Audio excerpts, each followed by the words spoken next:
Hi there, everybody. This is John Drew here from Elevated Planet.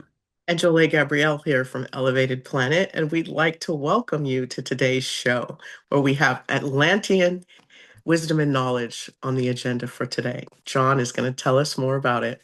As humanity transforms its consciousness for our planetary transition, we will increasingly be living across the total spectrum of human experience. We will come to live in a balanced way that honors the physical, emotional, mental, and spiritual levels that enable us to enjoy the full range of the human experience and avoid the discomfort and disharmony and dis-ease that comes from any kind of imbalance. When exploring the totality of human experience, apart from a brief period during Golden Atlantis, we as a species have not really experienced what it is like to be fully, joyfully, and radiantly human. Yes, the limitations of our past have truly held us back, and while we may, through ignorance of the alternatives, have accepted this as the norm, in reality, as we will come to learn, it is a travesty of what human life should be and could be. So, this week we explore what made Golden Atlantis the peak of human consciousness evolution, and how and why it devolved to a point where the entire Atlantis experiment had to be brought to an end. Then we get to understand what it is that we have to look forward to on the other side of this shift of the ages. Just imagine, fear and want no longer exist, and every day we rise up singing for the sheer joy of being alive. And there's so much more to look forward to, but we'll save that for the show.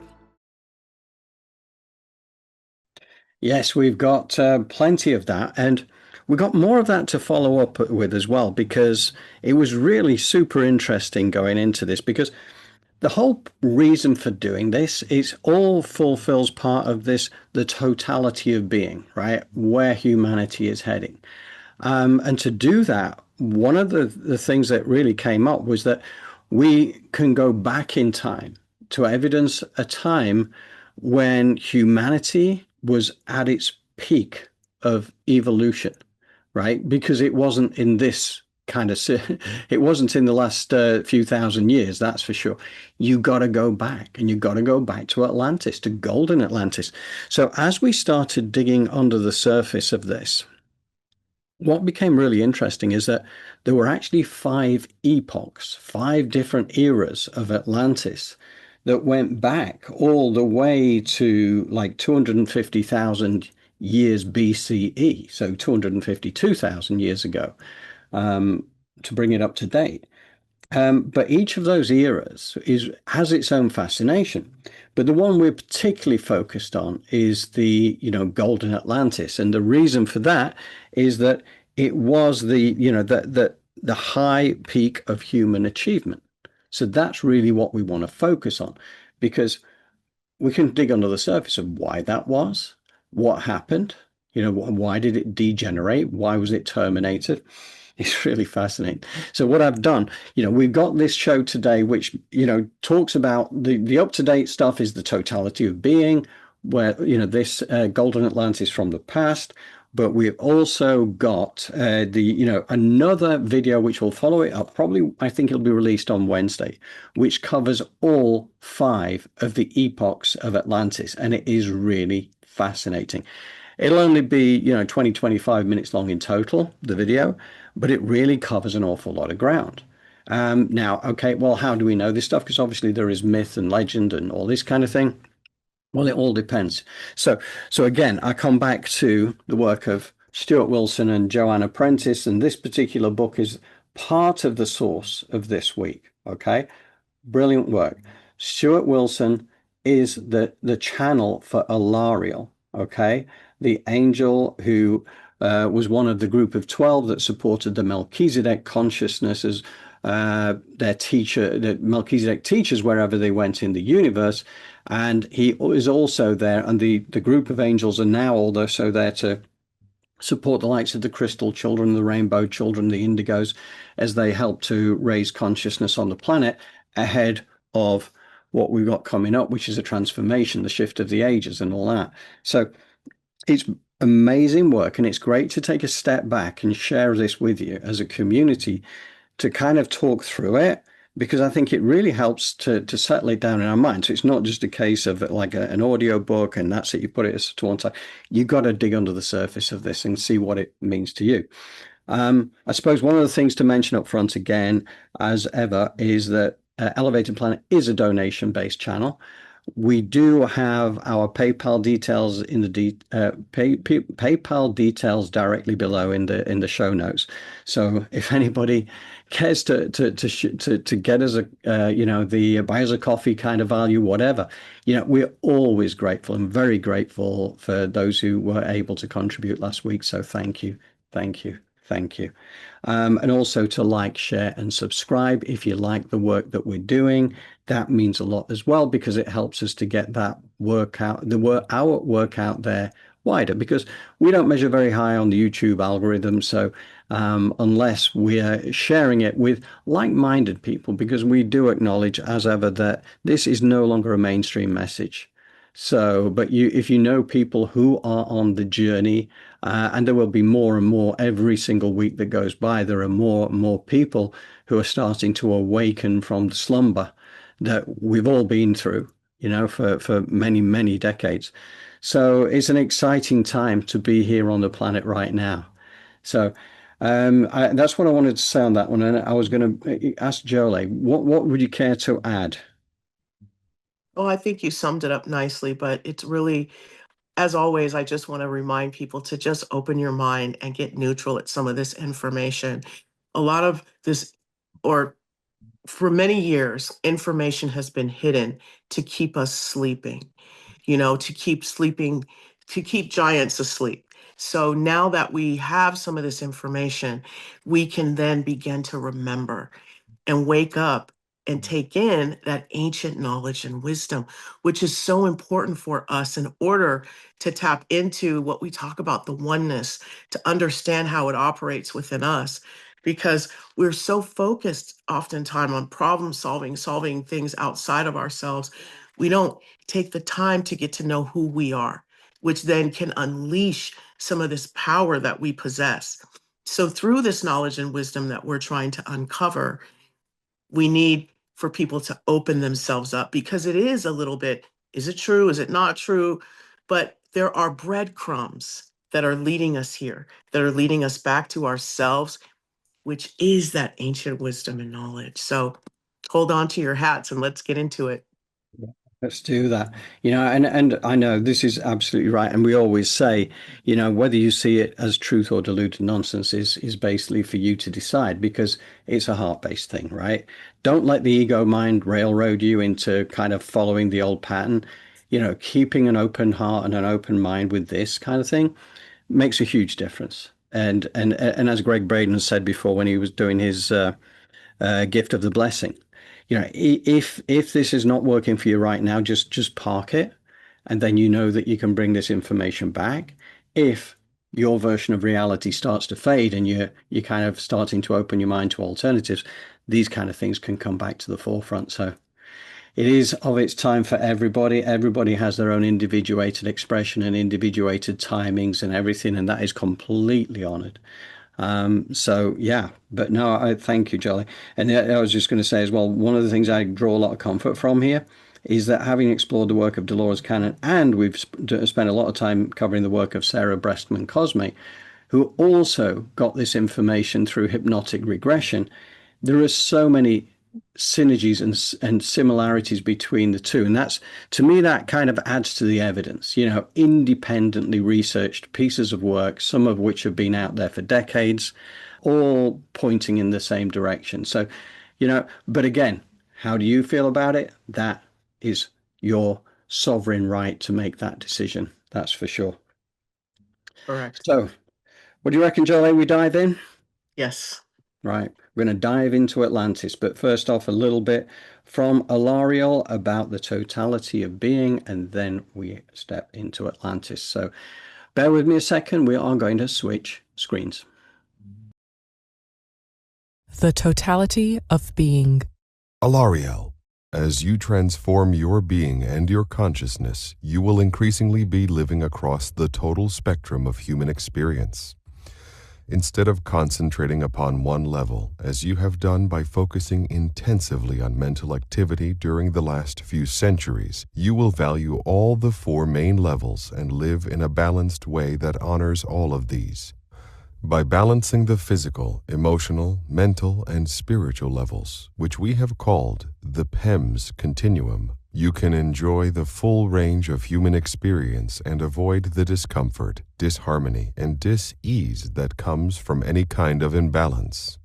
In one way, it can be said that apart from a brief period in Golden Atlantis, you have not really experienced what it is like to be fully, joyfully, and radiantly human. Yes, you have lived in many bodies, but they have staggered on from day to day, overworked, undernourished, and ill, with a whole host of addictions, karmic limitations, and diseases. You may have accepted this as the norm for humanity, but to us it is a travesty of what human life should be and could be. Comment by Stuart. We explore Golden Atlantis in our book, Atlantis and the New Consciousness. Joanna. Various authors talk about Golden Atlantis lasting for different periods of time. Some say about 10,000 years, and some only 1,500 years. How would you perceive this? It was always going to be difficult to sustain a civilization at a very high vibrational level. You could achieve it if you vetted all those coming in to be born and excluded all those of lower vibration, only allowing in the souls with the very highest and purest consciousness. As Atlantis was considered to be a school of spiritual evolution for a wide range of beings, the input was never controlled that rigidly. It was hoped that with a majority of high vibrational people in place, they would inspire the incoming souls to higher achievement than they had managed in their previous lives elsewhere. Sadly, that was not the continuing pattern during any of the 5 main epochs of Atlantean development, and each epoch became more volatile and difficult to sustain. That is why the 1,500-year period of time is the correct one, as those conditions were so hard to keep in a stable and enduring balance for long periods of time. Keeping Atlantis going at the Golden Peak level, even for 1,500 years, was a major achievement from our point of view. Continued success in sustaining this high vibrational level could only have been achieved with a much tighter control of who was born there, and that was, in our view, wisely considered not to be desirable. Atlantis was never set up as a cozy club for beings of elevated vibration only. It was designed as a school for spiritual evolution in which beings at a number of levels would be able to learn and develop with ones of higher consciousness, leading and inspiring the rest. In that framework, there was always the danger that the primitive ones would fail to understand and value the advanced ones, and move against them using violent methods that the higher ones would not stoop to employ. This happened again and again, but it did not mean that the basic philosophy behind the Atlantean experiment was mistaken or deeply flawed. Each time an Atlantean epoch was set up, human consciousness moved onwards towards the light, and the final flowering of that consciousness during the Golden Atlantis has resonances right up to the present day. Humanity needs all its triumphs if it is to focus on what can be achieved and if it is to be inspired in its journey to the light. When the Intergalactic Council met to consider a 5th phase for the Atlantean experiment, they settled upon a very different structure with much greater supervision and control. Working through 12 advanced beings, collectively called the Alta, they set up the New Atlantis in 12 regions. Each region was governed by a high priest or priestess who was one of the Alta with sweeping powers and the backing of an effective administrative structure. Once more, volunteers came in from several galaxies, but this time only water, earth, and plant life were provided.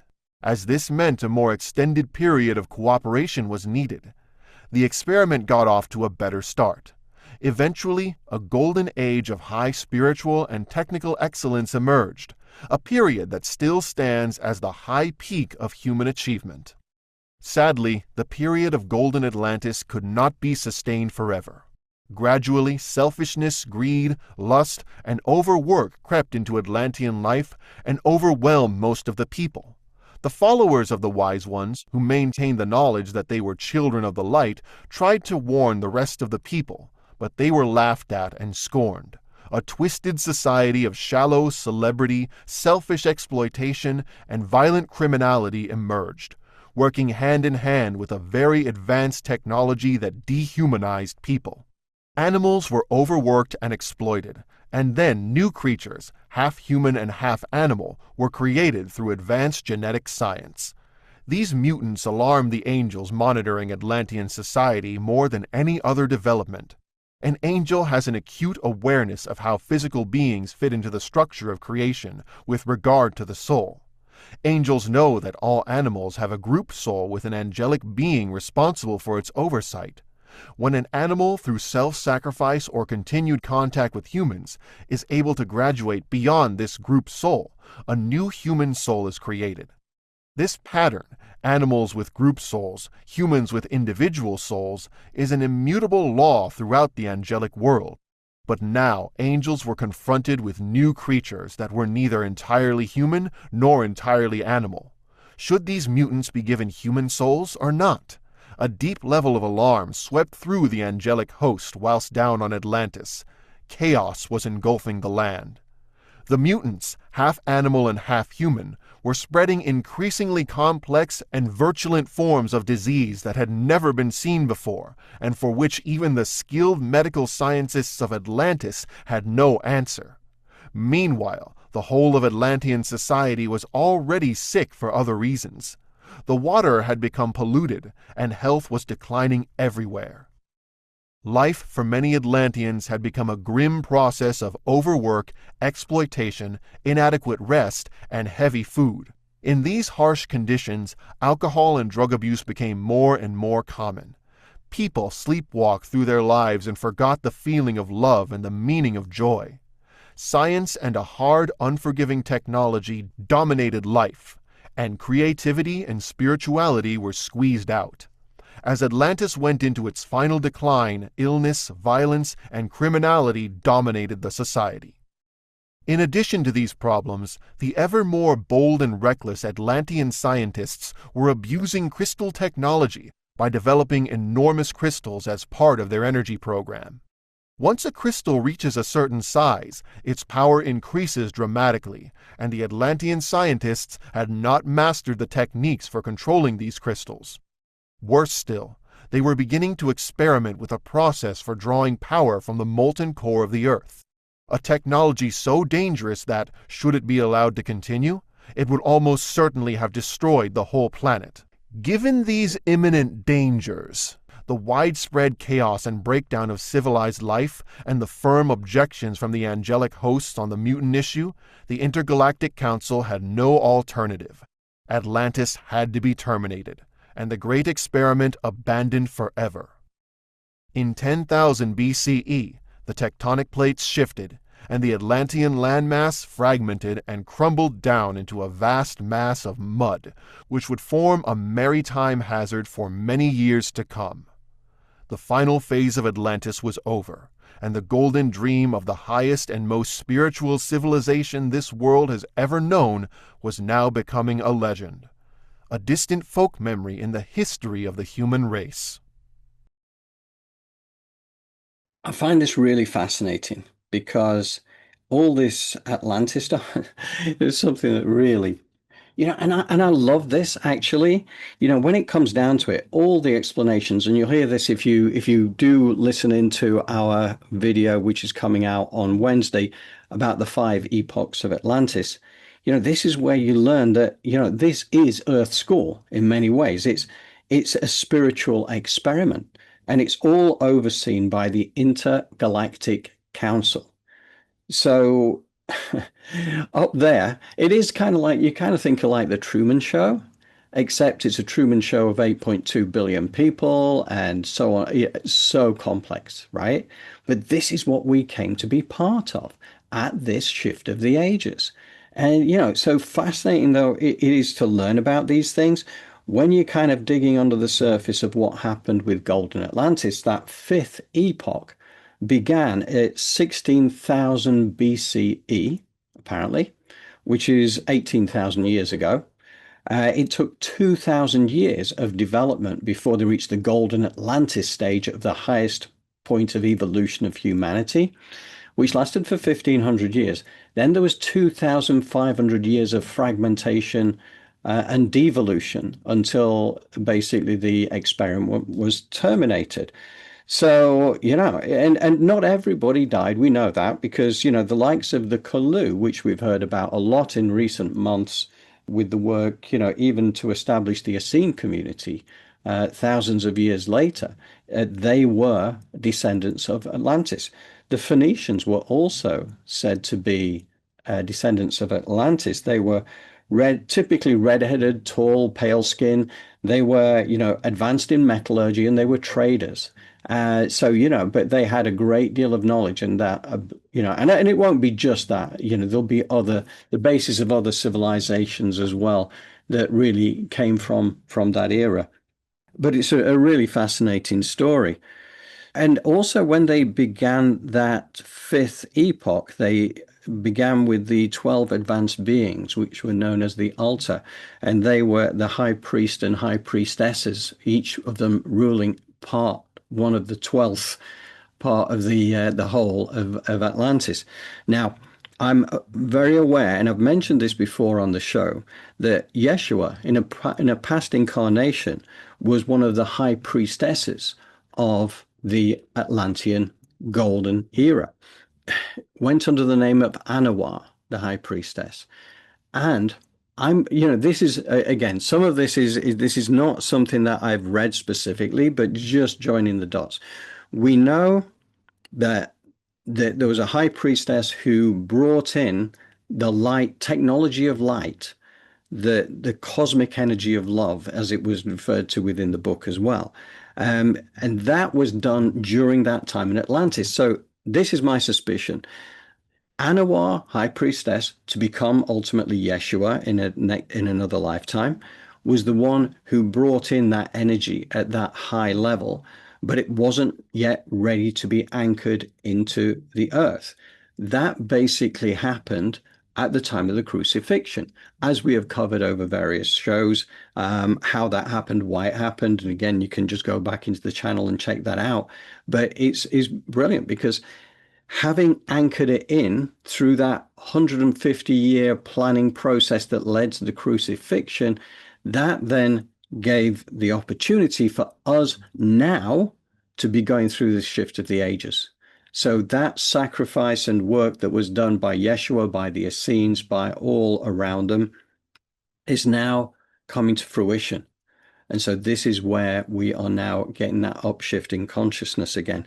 So I find that really interesting. Now, there's also, I found this really interesting about, each of the animal groups has a specific angel that is assigned to that group consciousness. So group consciousness rather than individual consciousness, as they become, individual consciousnesses should they reach the stage of being human.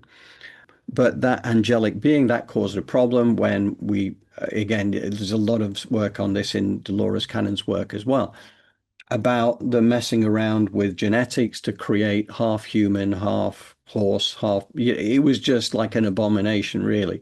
But it gives me now a better understanding of what the nature of the problem was, because do you treat that as a human? Do you treat and give it like a human soul? Or do you treat it like an animal? And it's part of a group consciousness, yet it's a one-off, right? Because these creatures were one-offs.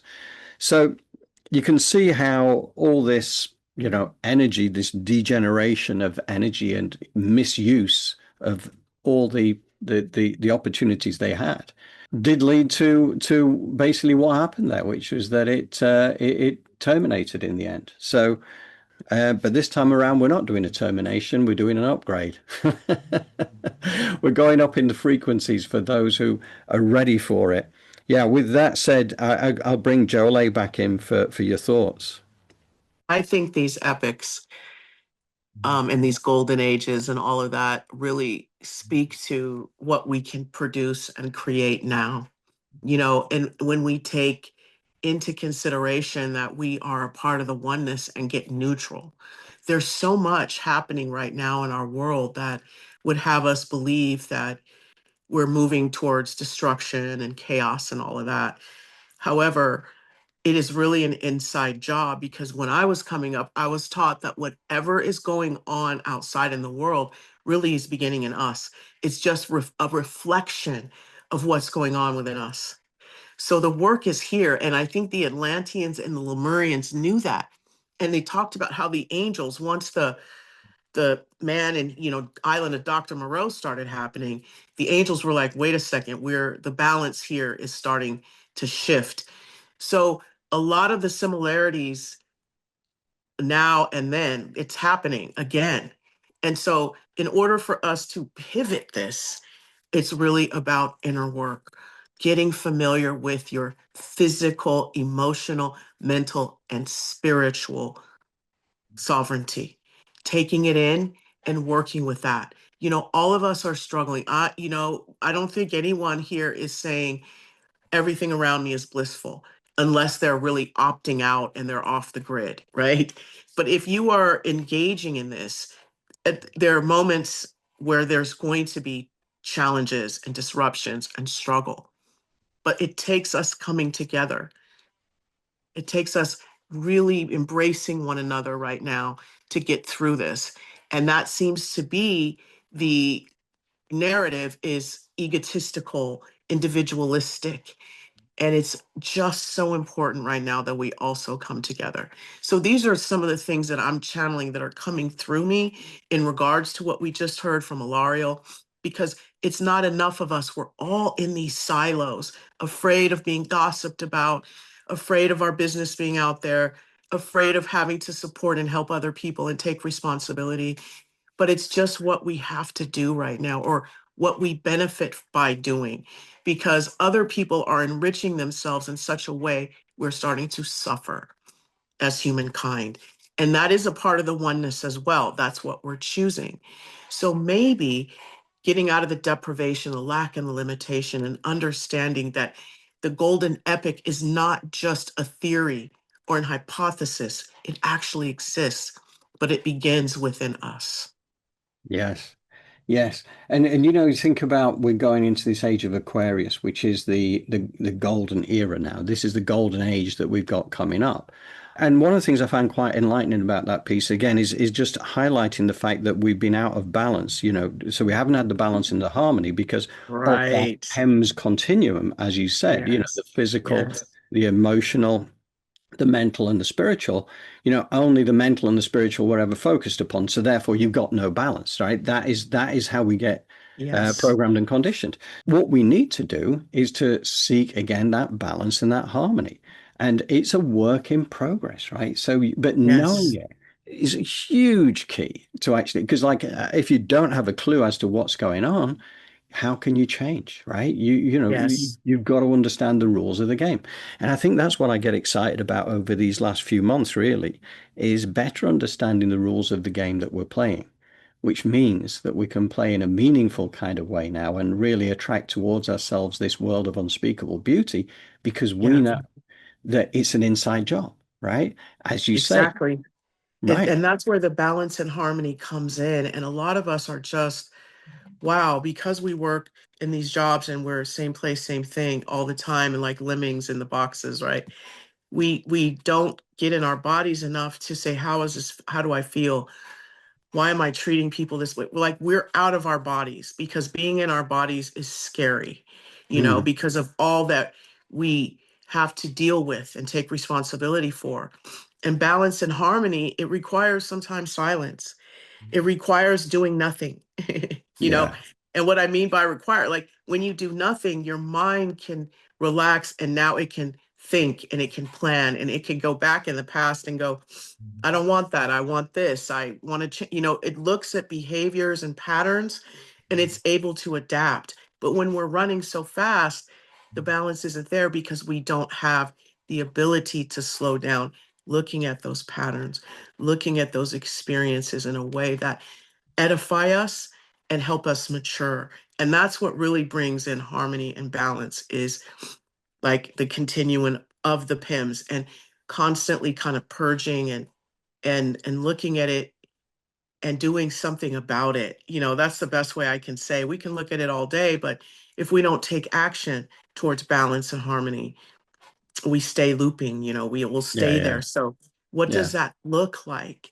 And a lot of the times, like I said, sorry about that, it's balance, it's silence, it's meditation, it may be even artwork, nature. These are things that are becoming counterintuitive to us, especially under fluorescent lights and in front of a computer and sitting at a desk all day. yeah, for sure. I do think that it's another thing. I mean, we talked about this before between you and I, saying how so many of the things that were there that were going wrong in Atlantis are going wrong here as well. Yes, This the idea similarities. Yes. that the tampering with creation, overwork, exploitation, inadequate rest, heavy food, alcohol and drug abuse, and people are sleepwalking. You can look at society today and say, well, a lot of those apply right now, not to the extremes that were taking place in Atlantis, I would say. But certainly, the overwork, as you were mentioning there, I think part of the reason that makes the challenge as big as it is the fact that we are so overworked and so constantly busy just trying to keep our heads above water. That's by design, right? Because that's part of the challenge is realizing that, it's getting the time to invest in yourself, to Yes. slow down when you're working in a world where if you do slow down, you haven't got enough money to pay your rent, right? Mhm. That's the challenge, but things are changing. Things are changing, and I think that's really, an important one. But yeah, it's a really good point We about also, I just wanted to just remind us that wherever we're triggered is where we need to work. I've noticed, emotions are very heightened in certain ways. Of course, it's being stoked with social media and news reports and stuff, but our emotions seem to be at an all-time high. Excuse me. So that's a place to work because people are being triggered all over the place. And when you're being triggered, what's happening is you're losing your energy. It's a slow leak. And it just, what it does is it makes it a lot harder to find peace and balance in life when we are running so fast and we are triggered by every little thing that comes our way. Being very petty about little things that, we need to start maybe taking radical responsibility instead of looking to someone else to yeah. take over and to, do it for us. So that's something I want to lay on. Like, pay attention to your emotions and the places where you're triggered and you're ready to pop off. That's where the work, Mm. needs to be done. And that's where the gold is as well. Yeah, absolutely. And I've got something I want to share after this next piece, actually, but I'm not going to do it just yet. But it kind of really leans into that particular point, and it's something that you and I have talked about over the last week. But the other thing that made me very excited about that is what we have accepted as the norm is a travesty of what human life should be and could be, right? That makes this exciting. Because if this is the baseline where we are right now, and we've accepted that, the fact is, what we're saying here is that an enormous amount of upside for where we're going. So, Mhm. like, okay, we're at this place of psychic slavery, I think it is right now. And we've got something we'll go into next week about that as well. But if we think of it in that way, then we have it all to look forward to. So rather than seeing the world disintegrating around us, we can kind of look at this and think, okay, this is the necessary chaos that creates the change. That's where the energy of change comes from the energy of chaos.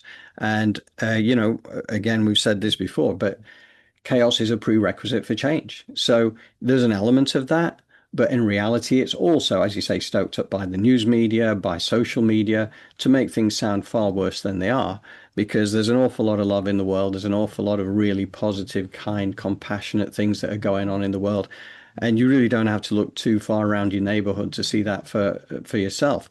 But nevertheless, we kind of get sold a story that Right. it's all falling apart. Or there's problems that are way beyond being able to be solved, you Yeah. know? And that you think it doesn't affect you, but it does, because you're looking at these organizations and these institutions, or at least we're programmed to, right, as being there for us. And if they're not able to do what they're supposed to do, and that rolls downhill, what does that mean for us as individuals? And that's in the subconscious. You're like, no, I don't believe that. But then you go about your day and you take action in a way where you're playing it small, or you're a wallflower, you're in the corner, you're not speaking up. There's inauthenticity there. Why? Because you don't feel like you can receive the support that you need, or that you benefit from. You know, Yeah. your life would benefit. So like we got to look at these things and sort of try to pivot. Like that's my word, to pivot into something else. This perspective does not serve me. Let's get present, understand that, and go, what will serve me?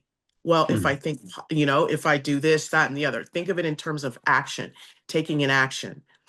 Now, we want to sit in the energy of a wish fulfilled and then move into the action. We have to see the action first, though. And oftentimes we get so caught up that next action requires silence, right? It requires sitting down and doing nothing, to allow your mind and your heart to come together to figure out or to solve that issue for you. That internal release, resolving takes time. Yeah. And I think this next section actually goes into a lot of these things that we're bringing up here as well, which is about giving away your power to external sources, because it's kind of what we've been conditioned and programmed to do. The new era is where we are taking individual sovereign responsibility. I'm sure of it. So Yes, it's yes. getting back into our own power Hallelujah.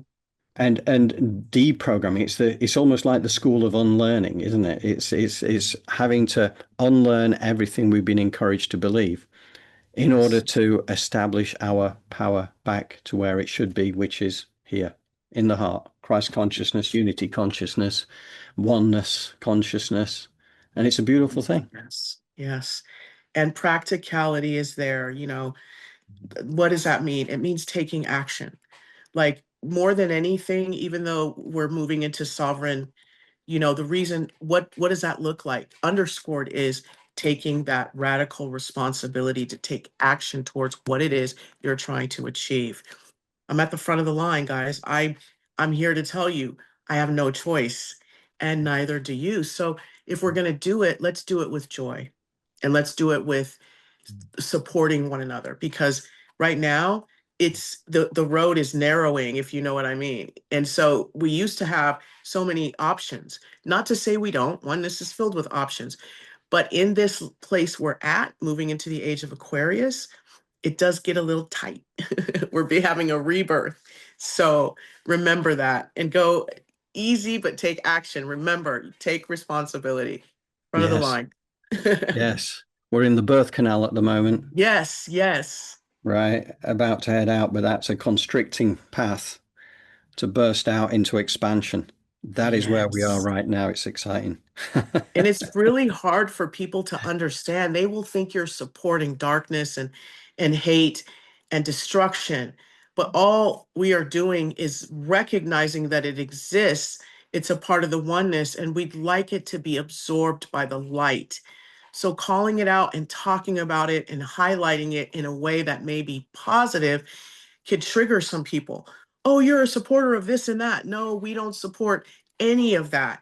It's all a part of the oneness. And so us rejecting it, all it does is create more. So what you do is you get neutral, you observe it, you can call it out and say, hey, this is a part of the process. And that's really what we would like for people to understand as well, is that it does kind of require a level of neutrality. So Yeah. why we work with our emotions is so that we can get neutral, so that when things flow to us, we're ready to receive. Yeah, we don't want to be feeding the problem is the thing. So people who get triggered, who go into anger and all the rest of it, and sometimes hate or rage or whatever, or fear, that is feeding the problem. That is not Yes. helping. But again, I understand why that happens because again, we've been programmed and conditioned for a lifetime to do that. Yeah. So divine neutrality, as you say, Jolé, is absolutely the right thing to do if you can find your way to do that. So, Yeah. should we hit the Yes. button? Should we go? Right. We are now going to move on to the next section, which is again going into this time the totality of being with Alariel. And I love this because again, it sets out the stall for where we're heading and it is joyous. So bear with me. We're going to switch screens.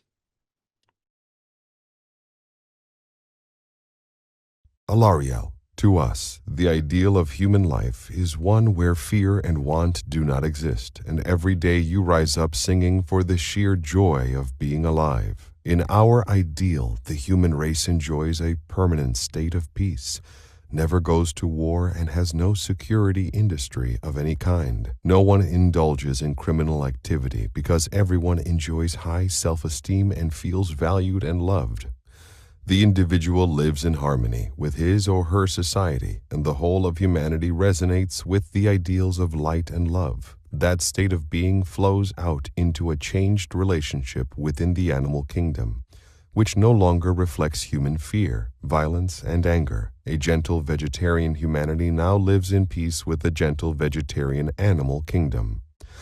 The link between human consciousness and the consciousness of the earth now works to benefit both because humanity no longer pollutes and despoils the earth mother, but respects and honors her. There are no violent events of weather, no volcanic activity, no floods, and no tidal waves. A peaceful and loving humanity lives in harmony with a peaceful and loving earth. Sounds very different from the experience of the average person nowadays, doesn't it? We are not saying that this ideal will be achieved 5 minutes after the Earth moves through transition. This is the long-term ideal for humanity, but it is an achievable ideal. So why have you failed to come anywhere near this ideal in the past? Well, during the last 2,000 years, you settled for a lopsided development that denies the spiritual value of the physical level. The Essenes were far wiser than this. They balanced physical work in the fields and gardens in the morning with afternoon study and contemplation, and they honored the earthly mother just as much as the heavenly Father. But that, of course, goes to the heart of the problem. The earthly mother seemed far too close to pagan ideas for the early church fathers. In their desperation to avoid any sense of pagan contamination of their faith, the church leaders split the human experience into the mental and spiritual, seen as potentially good, and the physical, seen as potentially bad. This had the effect of distorting the whole way in which you live, and that distortion has thrown up a series of problems within Western culture. The last 2,000 years have provided an object lesson in what happens when human beings ignore the totality of being and try to live in an artificial, restricted, and unnatural way, a way that ignores the human need to function in a state of balance. Human history abounds with examples that underlined the central point. Balance promotes all-around growth and development, whereas imbalance always leads to some kind of problem down the line. Balance also means avoiding the kind of grim, life-denying seriousness that has characterized many Christian groups. They may have been serious about the pursuit of their faith, but all too often they lost sight of joy. You may have got this balance wrong on a number of occasions in your past, but very soon as post-transition humans, you will have a unique chance to get it right. You will be able to put your battle-scarred past behind you and make a new beginning. Part of the process of awakening is to look at everything in a different way. Thus, you will no longer perceive time as rigid and linear or karma as fixed and immutable. And above all, you will start to see every experience as an opportunity to learn and grow. By working with the soul through channeling, oracle systems, and past life processes, you can expand your ability to respond to subtle, intuitive, and multidimensional signals, and these signals will steadily push back the boundaries and limitations that have been restricting your consciousness. This process is joyful, empowering, even at times exhilarating, and the more you reach out to expand your awareness, the easier and more natural this will seem. When your consciousness expands, your belief system evolves to keep pace. Whilst in the past you thought in terms of rigid divisions and fixed structures, now everything begins to flow together in a continuum of being. Take the concept of past life work, for example. As you pass through the transition where your planet moves out of linear time and into a new form of time, which we might call unified time, you begin to focus much more on the eternal now and much less on the idea of past, present, and future. And gradually, you will come to see your lives not as past lives at all, but simply as lives, frequencies of energy and being that may be rooted in linear time but still flow out to modify and enrich other experiences. And the whole point of having these experiences is to learn from them and move your consciousness forward into new possibilities. The process of opening and expanding your consciousness enables you to see the extent of the gift which these lives bring you. Every life is a potential opportunity to understand the vastness, the variety, the quality of your consciousness. Every life you have ever experienced is part of your own individual and unique tapestry, the pattern of expression that you and you alone could have chosen. Sometimes the pattern is enormously complex with many diversions and dead ends, or many forays into the darker side of human experience. Yet however many times you explore darkness, the inner impulse to the light, to joy, to love, and to the aspirations of the soul will bring you back on track within your chosen arc of spiritual development. You have woven this tapestry of lives in a highly unconscious way for many eons, but now at last you are reaching out towards the one ideal that makes sense, to become the multi-dimensional beings that you really are. When you go through that experience and emerge as fully ascended beings, standing in the light of your own consciousness, you will understand that every step upon the way, every limitation and every suffering was an essential component in the journey towards the expanding consciousness that you will then enjoy. And when you stand victorious on the peak of ascension, you will see that there is no waste, there is no loss, and every step of your journey was a necessary step upon the road to victory. I do love all that Alariel explains to us there, because it does tell us we have an awful lot to look forward to, and I believe, okay, on the other side of the shift is kind of what he's talking about. But absolutely, we can choose to embody more of these attributes today, right? It is that, as we were talking about before, as within, so without, right? That's one of the fundamental laws of the universe, right? It's one of the 7 Hermetic principles. So I think that when we look at this and consider, light and love and balance and harmony, I think that this is and I've got something I've been working on this last week, and I'll share that with you in a second. But one of the other things that crossed my mind is Rua Bull, and I did an interview with Rua, and that's going to be coming out in the weeks ahead, actually, because she is wonderful. But Rua, she had what was intended to be a past life regression going back years ago. And instead of a regression, it turned into a progression where she went a couple of hundred years in the future, and she was in Jerusalem. And she said that it was the most wonderful place, the most wonderful experience, where people were so loving and kind, and it was just a beautiful frequency. And I believe that that was a genuine kind of trip over to the other side of the transition. That is where we're heading.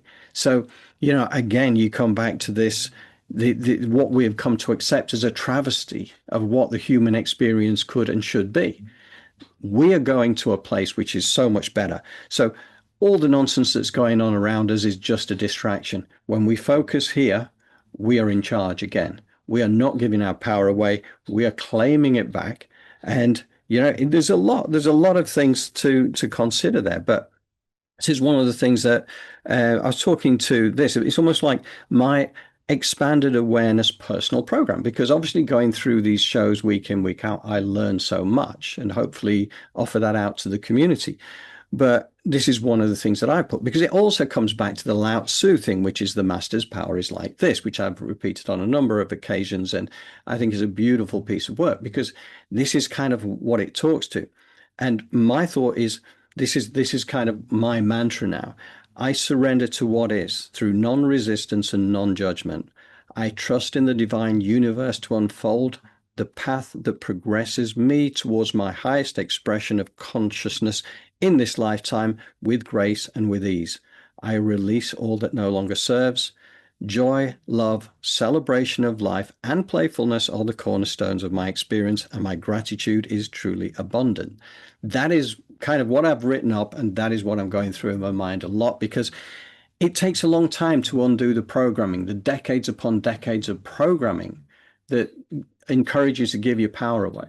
You know, this is claiming your power back, but it's also realizing that we have a team. You know, this is when we talk about the PEMS continuum of, you know, physical, emotional, mind, and spirituality. This is all about the fact that we have a team. We are never here alone, right? We've been going through a journey of separation, but we've never really been separate at all. We are all one. How many of us, like all the people who are ever going to watch this video, how many of us are there really? There's one of us, you know? So that is the truth of it.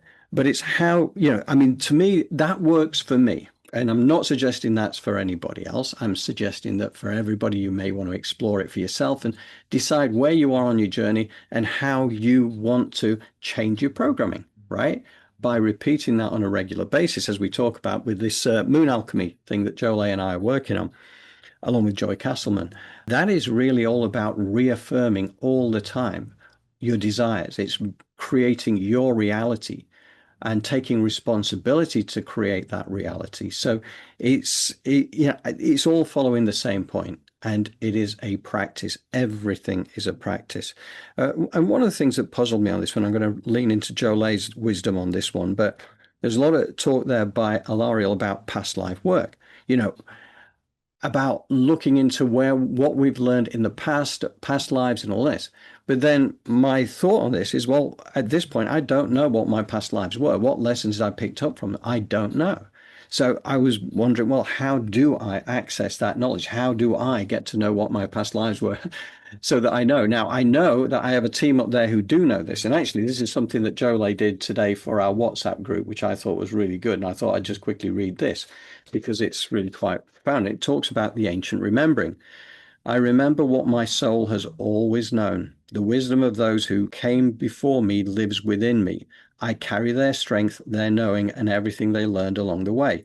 I do not have to search outside myself for what has already been placed within me. What was once forgotten, I remember now. Brilliant, Jolé. That was fantastic. Can I bring you back in, please, to give me your thoughts? Of course, of course. Thank you for that. It's just I see in pictures all the time. And so you talk about past lives and how to deal with them. You start here for those that aren't going to go and hire a past life regressionist or someone to take them and want to do it on their own. When you are we drive a lot or we travel, right, to do the things that we do. There's wash dishes. Whenever you're into a rote type of energy, meaning you're just doing something repetitive and your mind can relax and think, where do you go? Do you go back to the schoolyard when Bobby hit you upside the head and embarrassed you, you fell down, and now you are refighting with Bobby in your mind and redoing the scenario over where you win? Okay, now we're working with some past life stuff. It starts in this life and it reminds us of what was taking place back then. So some of the issues that trigger you, that you find yourself going back to constantly to redo again, this is got a little string or a root to a past life issue that you may benefit by working on. For instance, procrastination, some of these big ones, abandonment, right? Issues where when you don't get your way, the ego comes forward. These are patterns to take a look at in your life that point directly to what maybe you are having issues with each lifetime. It's time to resolve and dissolve them. John, you said that we're all one, like we're one, but what if it's nothingness, right? It's that one, we are all one, but at the same time, I am nothing, I am no one. Joe Dispenza talks about that because the magic is in the ether or or what you can't grip, what you can't hold on to, right? It's a nebulous sort of thing that we have the power to take in and then work with to create density. And that's what John and I are really working to do, is to be able to I guess shorten the latency. Is that I hope that's right. Yeah. Like Yeah. the positive thoughts of unspeakable beauty that you want to live, and the frequency and vibration that that takes, immediately moving you into. I know I said before it takes time. That's because of what we have signed up for, the linear, all of that. But time is really not like that. And the more we delve into it in ourselves, we can see time is slowing down, speeding up. I mean, there are certain days that are long and there's other days that are short. Why is that?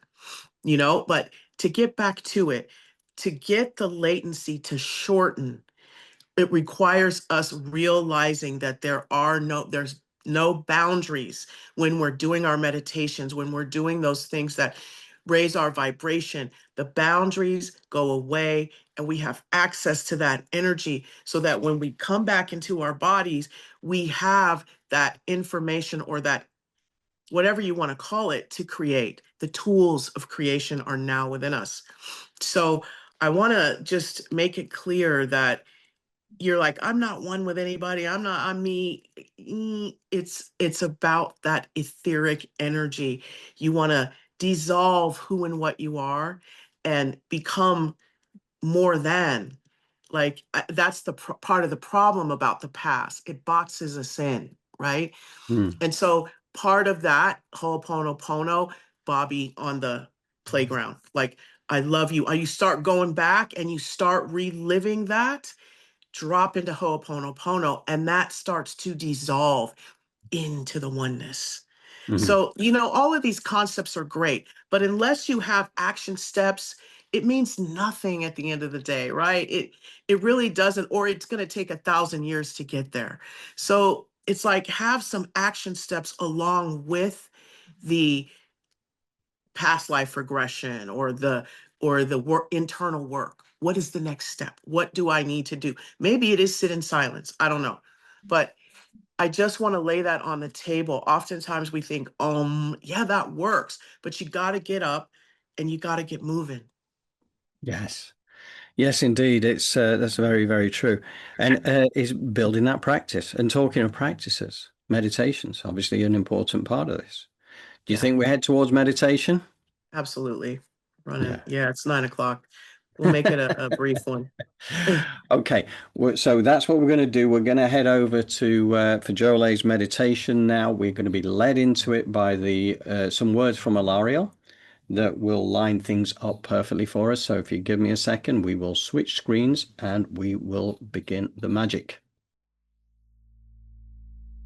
Balance promotes all-around growth and development, whereas imbalance always leads to some kind of problem down the line. Balance also means avoiding the kind of grim, life-denying seriousness that has characterized many Christian groups. They may have been serious about the pursuit of their faith, but all too often they lost sight of joy. You may have got this balance wrong on a number of occasions in your past, but very soon as post-transition humans, you will have a unique chance to get it right. You will be able to put your battle-scarred past behind you and make a new beginning. Part of the process of awakening is to look at everything in a different way. Thus, you will no longer perceive time as rigid and linear, or karma as fixed and immutable. And above all, you will start to see every experience as an opportunity to learn and grow. By working with the soul through channeling, oracle systems, and past life processes, you can expand your ability to respond to subtle, intuitive, and multidimensional signals, and these signals will steadily push back the boundaries and limitations that have been restricting your consciousness. This process is joyful, empowering, even at times exhilarating, and the more you reach out to expand your awareness, the easier and more natural this will seem. When your consciousness expands, your belief system evolves to keep pace. Whilst in the past you thought in terms of rigid divisions and fixed structures, now everything begins to flow together in a continuum of being.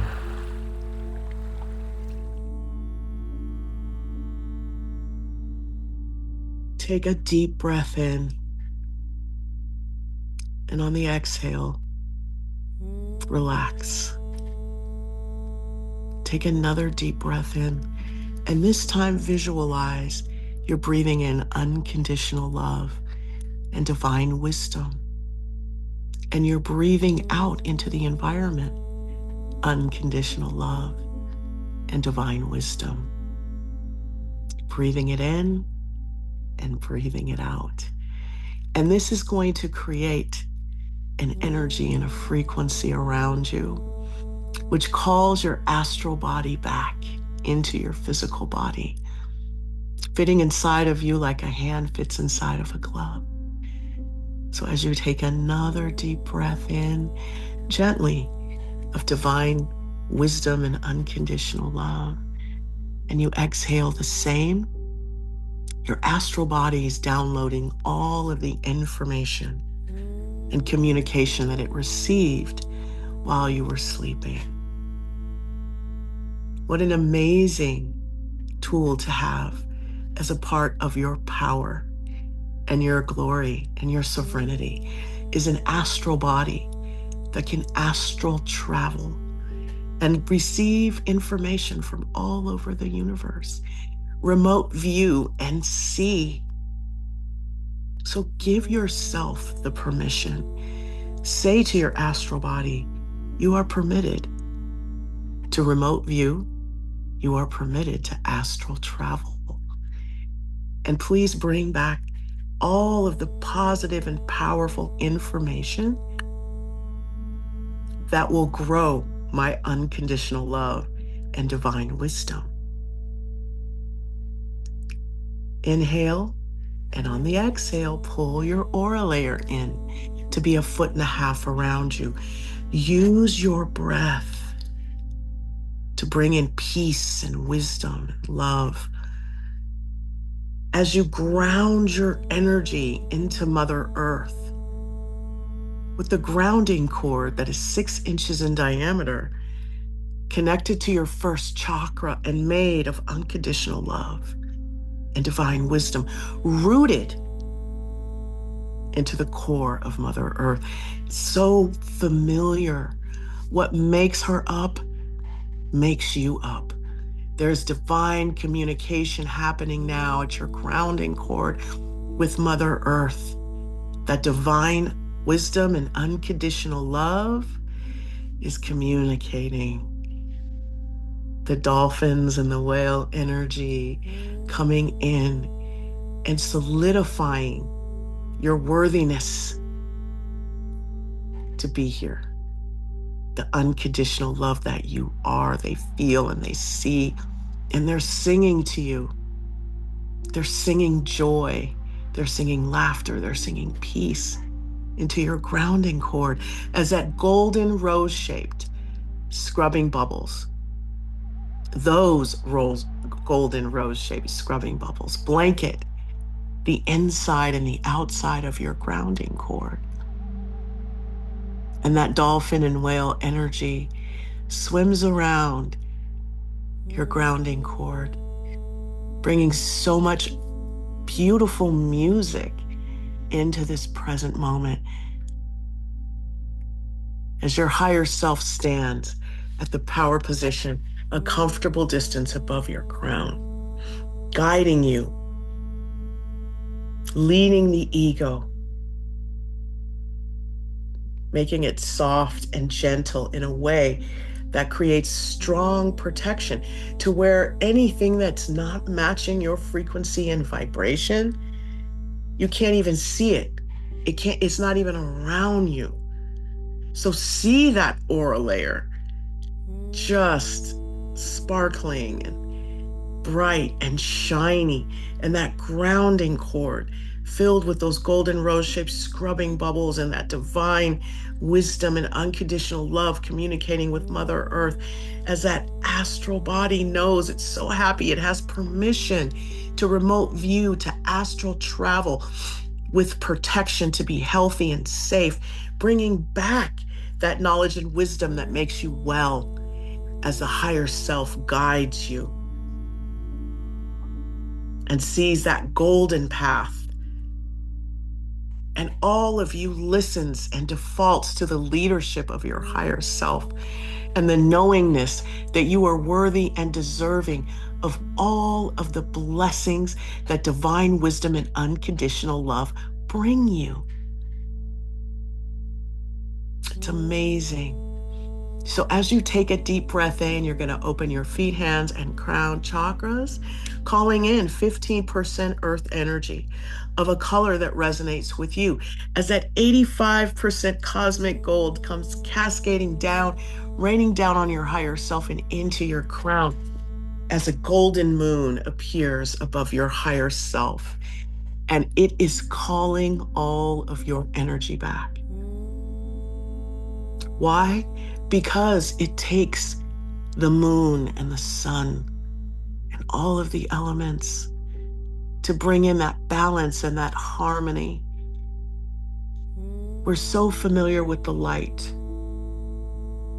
We reach for it. But there's so much blessings in the dark and in the moon. There's so much power in the cosmos that's within us.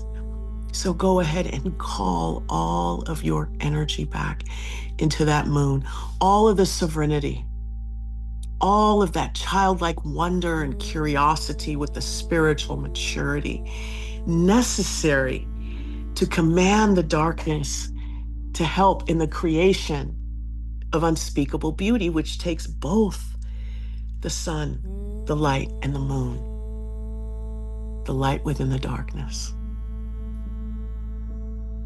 So as you call back all your energy, and as this earth energy and cosmic gold run through your body, go ahead and let go of your past. We're going to open our brow like the lens of a camera, put 2 roses 10 feet outside our aura, and we're going to go ahead and get rid of the energy that keeps us imbalanced. What is triggering you? Finances? You know what? It's going to be okay. Your frequency and vibration is raising to match that of abundance, to align with the laws of the universe. So let go of the debt. See that resolve and dissolve itself as you step on that gold road towards abundance and prosperity. Is it your loving relationship? Whatever it may be, it starts with yourself. How are you loving you? Are you getting in your own way? It's okay. Let it go. Flush it down the grounding cord. Let that earth energy and that cosmic gold come in and fill up those spaces and places. Remember, where's the imbalance? Turn it bright red. Where does it lie in your chakras? It's okay. Breathe and let it go. You have the power to choose something differently. Those veils that have been put down by the archons, they are resolving and dissolving themselves. Your sovereignty and worthiness is coming to the surface. Use that to heal yourself. Allow for that divine wisdom and unconditional love to guide you. Your higher self, you've got this. Breathe with the rhythm of your body. Allow for that energy to balance and harmonize within you, and visualize your highest good, knowing that the past has been resolved and dissolved. Your birthright is one of spiritual maturity, integrated with childlike joy, curiosity, supported by the dolphins and the whales and the magic of the ocean. And those emotions that once created the Kraken energy has now moved into so much joy, swirling of the energy and the portals of divine wisdom and unconditional love flowing through you from that oceanic energy of the ancient Atlantean and Lemurian societies that we were once all a part of. We reawaken that energy within us. We let go of debt. We let go of any type of trauma, pain and suffering. And we allow the golden waters of Mother Earth and divine life force to wash away any of that negativity and raise our frequency and vibration to one of divine wisdom and unconditional love, to where we can receive because we are ready. We are now ready to step into that. We are that. No stepping in. We are that. We embody that. So we relax with acceptance. Clean it out. You're still there. Clean out the center of your head. Those past experiences. What are you holding on to? It's okay. You're here. You're breathing. You have another opportunity. You are one. You are oneness. You are everything and you are nothing.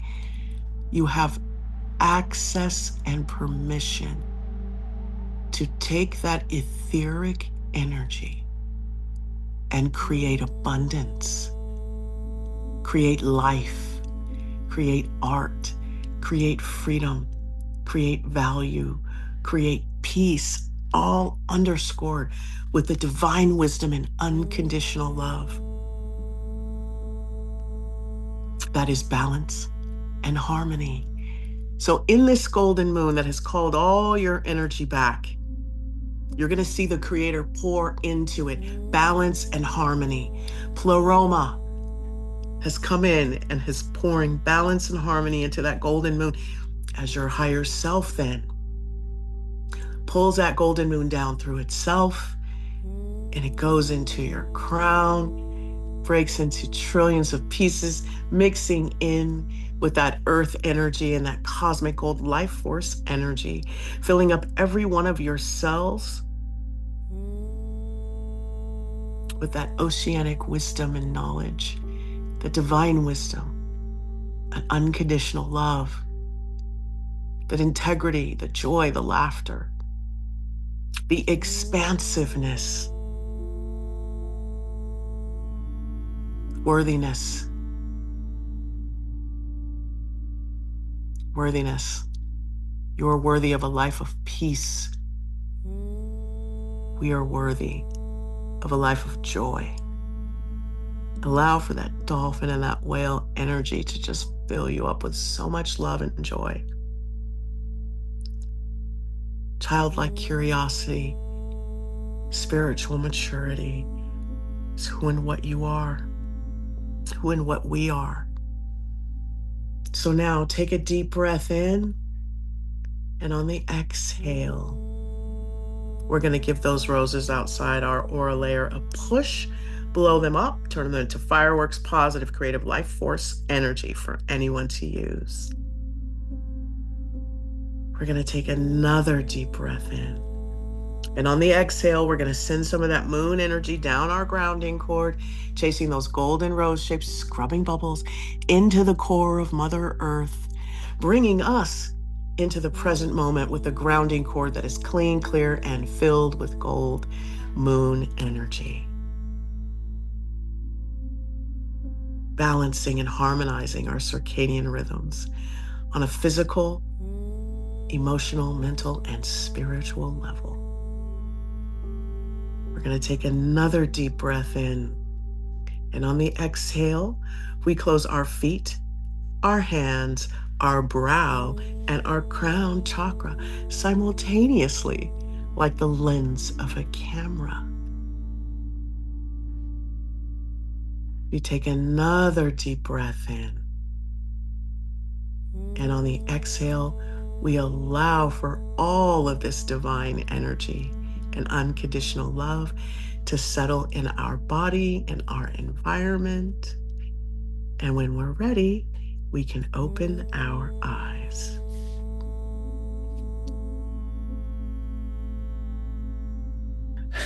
Fantastic, Jolé. I love that. You know, one of the things, all this oceanic idea, and obviously Atlantis and everything, I'm just totally by the by, but I kind of realized I've had a number of dreams, like tidal wave dreams, where I've seen it coming in towards me, and I've known that that is the end of the civilization at that point. I think I've been there. That's happened. It doesn't happen regularly, but I've had it a few. Hmm. But the oceanic energy there, the whales, the dolphins, all that kind of thing, I think is really powerful. Beautiful. Thank you. Yeah, they just came into the meditation like I'm not one for that, right? I don't really do all of that. I have a real, routine I follow, but they came into the meditation and it's like, how are you going to do Atlantean and Lemurian energy without us? That was kind of the energy. So that's why, Absolutely. you know, Yeah. Yeah. That's fantastic. No, I love that. I love that. I mean, we did a show not that long ago, didn't we? Which was kind of talking about the whale song and the yeah. dolphins and how they have helped to keep things in balance. Hmm. Behind the scenes, humanity kind of has Yes. gone off at a tangent because we didn't realize what we were doing, and they've helped. So yeah, they are our friends from the stars. That's for sure. Beautiful Very creatures. very cool. Okay, well, thank you, Jolé. That was wonderful. And thank you to everybody who's been with us today, including Sean the Shaman, of Hi, Sean. Cottage of the Priest. Check out her YouTube channel. It's really wonderful with light language and all sorts of things. But the one thing she did mention about, she asked about the WhatsApp group, because I mentioned that earlier, for this one that was posted today, for instance. So what I said I would do is in the details below, I will, when I get the chance, add the WhatsApp group. It'll probably be tomorrow, but I'll add a link to the WhatsApp group. So anybody who wants to join our WhatsApp group, you'll be able to do so there. And Jolé posts things like this pretty much on a daily basis.